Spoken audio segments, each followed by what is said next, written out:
Frida Kahlo, a name synonymous with resilience, creativity, and defiance. Known not only for her stunning self-portraits, but also for her unyielding spirit, Frida broke barriers as a woman in a male-dominated art world. Her life and work became symbols of feminism, challenging societal norms and redefining beauty, pain, and strength. In this video, we explore the incredible journey of this iconic artist, whose legacy continues to inspire millions around the globe. Magdalena Carmen Frida Kahlo Calderón was born on July 6, 1907, in Mexico City, at the family's Blue House, Casa Azul, which later became a museum in her honor. She was the third of four daughters born to Wilhelm Guillermo Kahlo, a German immigrant photographer, and Matilda Calderón, of Mexican descent. Frida shared a close bond with her father, assisting him during his photography work, but her relationship with her mother was strained. At 6, Frida contracted polio, leaving her bedridden for 9 months and with a thinner and shorter right leg, causing a lifelong limp. Her father encouraged her to engage in physical activities like swimming and soccer, helping her regain strength despite societal expectations for girls at the time. In 1922, Kahlo was accepted into the National Preparatory School, one of Mexico's most prestigious institutions. She was one of only 35 girls in a school of 2,000 students and quickly stood out for her wit, bravery, and vibrant personality. It was here she first met muralist Diego Rivera, who was painting a mural on campus. Frida boldly declared she would marry him someday. Her life took a tragic turn on September 17, 1925, when a streetcar collided with the wooden bus she was riding. The accident left her with severe injuries, including a broken spine, pelvis, and leg, as well as internal damage. During her long recovery, she began painting self-portraits using a special easel made by her mother. The following year, she completed her first self-portrait and gifted it to Alejandro Gomez Arias, her boyfriend at the time, who had been with her during the accident. "I paint myself because I am often alone, and I am the subject I know best," she said. Her early works reflected the physical and emotional pain that would define much of her life and art. After her recovery, Frida joined the Mexican Communist Party, immersing herself in a circle of political activists and artists.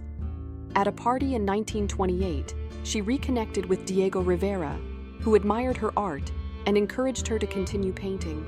They married in 1929, despite her family's disapproval, calling it a marriage between an elephant and a dove.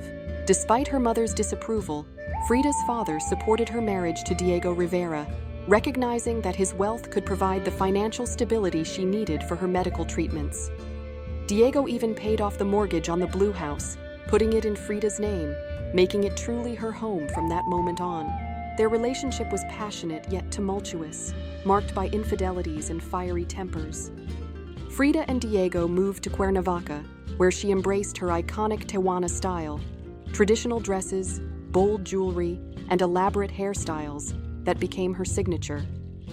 The couple traveled to the United States between 1930 and 1934 for Diego's work, but the experience was bittersweet for Frida. She suffered 3 miscarriages, unable to have children due to injuries from the accident. These personal losses inspired some of her most poignant works, like Henry Ford Hospital, which portrays her grief and longing for motherhood. Frida's emotional struggles deepened in 1935 when she discovered Diego's affair with her younger sister, Cristina. This betrayal devastated her.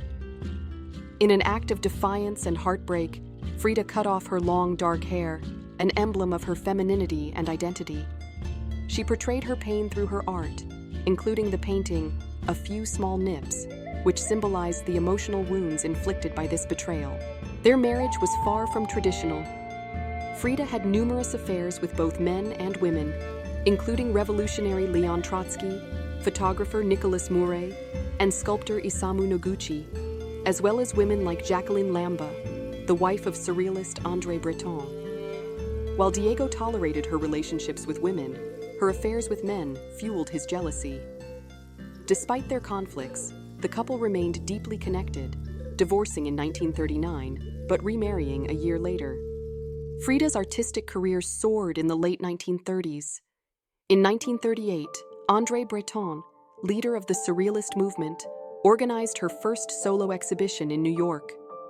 The show was a success, earning her international acclaim. In 1939, she exhibited in Paris, where the Louvre purchased her painting, The Frame, making her the first Mexican artist featured in their collection. While she was often labeled a surrealist, Frida rejected the term, saying, "I never painted dreams, I painted my own reality." Her work also captured the attention of artists like Pablo Picasso, who admired her talent and gave her a pair of earrings shaped like hands, a gift she later wore in a self-portrait. Frida Kahlo's extraordinary life was brought to the screen in the acclaimed 2002 film Frida, starring Salma Hayek, which earned 6 Academy Award nominations and celebrated her art and resilience. Frida Kahlo's unique style, characterized by vibrant Tehuana dresses, bold jewelry, and floral accents, continues to inspire major fashion houses. Designers like Jean-Paul Gaultier, Dolce & Gabbana, and Valentino have drawn from her iconic look, incorporating her signature bold colors and cultural motifs in their collections.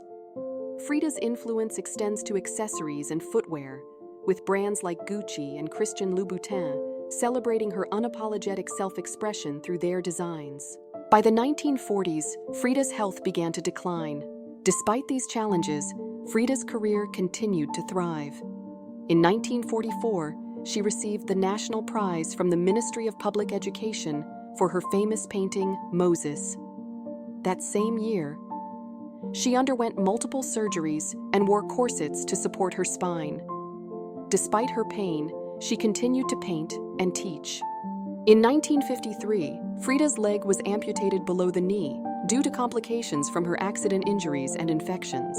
She attended her first solo exhibition in Mexico, arriving in an ambulance and lying in a bed during the opening. Her determination to share her art remained unwavering. Frida Kahlo passed away on July 13, 1954, at the age of 47, in the Blue House, which Diego later transformed into a museum. The official cause of death was pulmonary embolism, but some suspect suicide, citing her overdose of painkillers and the early anniversary gift she gave Rivera that evening. Frida's legacy transcends her art. She is celebrated as a feminist icon and a symbol of resilience, her work reflecting the complexities of pain, identity, and love. Her story endures as a testament to the power of self-expression and the human spirit. If you enjoyed learning about the remarkable life of Frida Kahlo, don't forget to like this video and subscribe to our channel and hit the notification bell so you never miss a new story about the world's most fascinating figures. Share your thoughts in the comments. Who should we feature next? Thank you for watching, and see you in the next chapter of History's Icons.